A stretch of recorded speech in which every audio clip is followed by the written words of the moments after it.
Use absence to increase respect. The more you are seen and heard from, the more common you appear. If you are already established in a group, temporary withdrawal from it will make you more talked about, even more admired.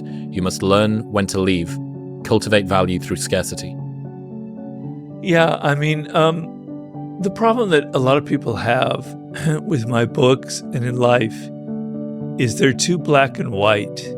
So they'll say things like, well, Robert, if I'm absent on social media, no one will have heard of me. If I don't write this book, if I don't put out another album, if I don't produce this product, how can I do that? What are you talking about? Absence like that? That's very dangerous in the world. Well, I don't talk about just absence. I say it's a dance between absence and presence, right? So it's not like you disappear so that you are a little bit less present. You're able to disappear for a while and you make people wonder about you. Napoleon said, if I show up at the theater every night in Paris, in my little emperor's box, people start taking me for granted. If I show up every week, they'll be going, that's interesting, but he's coming every week. If I show up once a month, it's like an event. Oh my God, he came here. When is he coming next? Whoa, it's all this attention. That's the dynamic of absence and presence. If you come every 2 or 3 days, nah.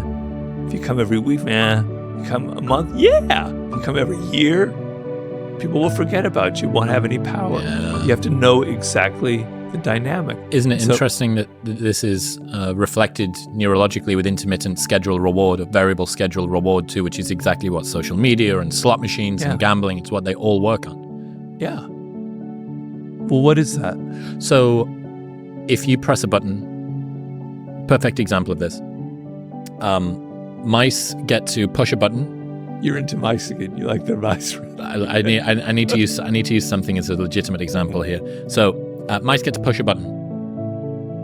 If it's every 5 times or 10 times or 20 times they get a piece of food, they will push the button, but then they will get sick. If it's intermittent, they don't know when it's going to come, they will push the button way more aggressively. And it's that the dopamine we get when we're not ready for it, when we're not ready to see Napoleon up in his emperor's box overlooking the ballet.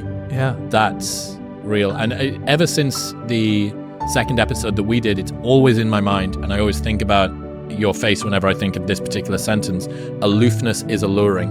I always think about that. Yeah. And my housemate's dad has a similar idea, which is be good and be gone. Yeah. And it's how he shows up at parties. It's a good justification for the Irish goodbye, I think, as well. Be good and be gone. Oh, where was Robert? He was, yeah. Oh, he must have something. They call it an Irish goodbye. Leaving without saying goodbye to everybody. Yeah. Oh, that's the opposite of a French goodbye.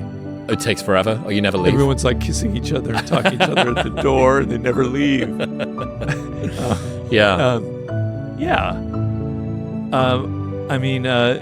So people think that nowadays, so like in a dating situation, this is a common example.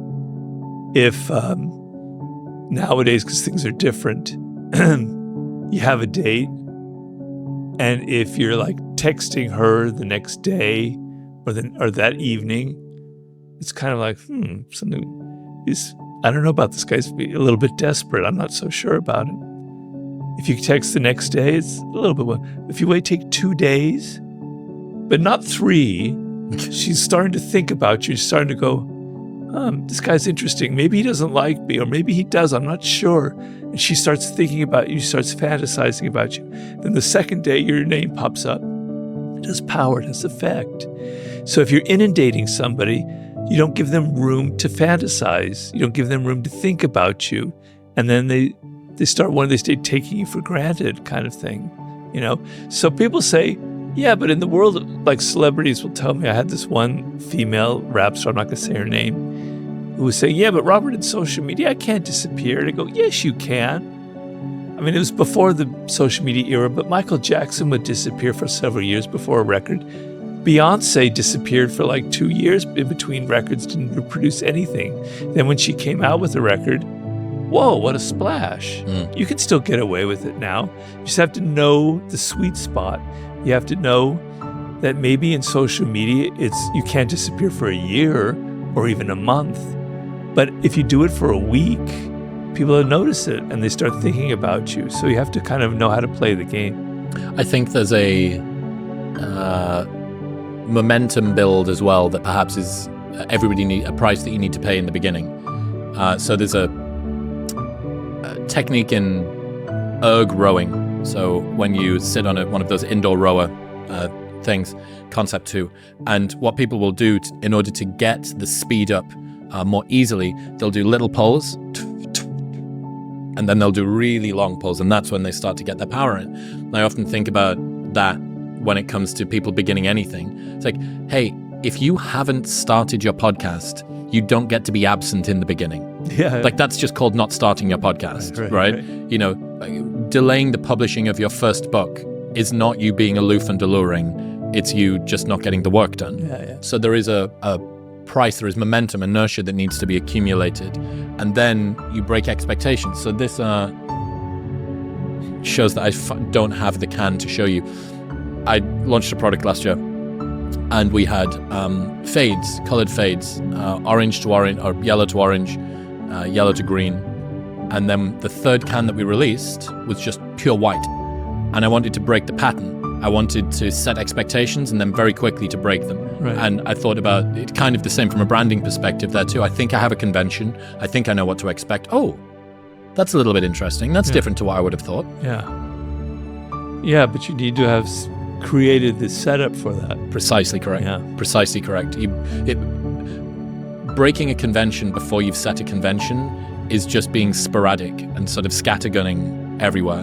Whereas it would be like if you'd released an article that was one of the laws from 48 Laws, and then the next book was different, or it was on a different topic, and you go, well, you haven't established enough of a style. I haven't got the expectation. You can't break an expectation that I don't yet have. And you know, this is surprise as well. Well, that's why I say power is a game of psychology.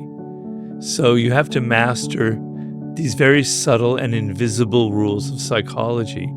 And so some people know it by instinct. They have a marketing sense that I need to break up expectations. If everything is always the same, there's no surprise. Okay? But you have to understand, you have to think about how people are going to respond. You have to understand the psychology involved. That surprise gets attention. That's what's not as expected stands out, and people are excited, they're interested in it. Okay? And also, creating viral effects is like the flip side of this, using absence and creating absence. So I talk about this in The Art of Seduction.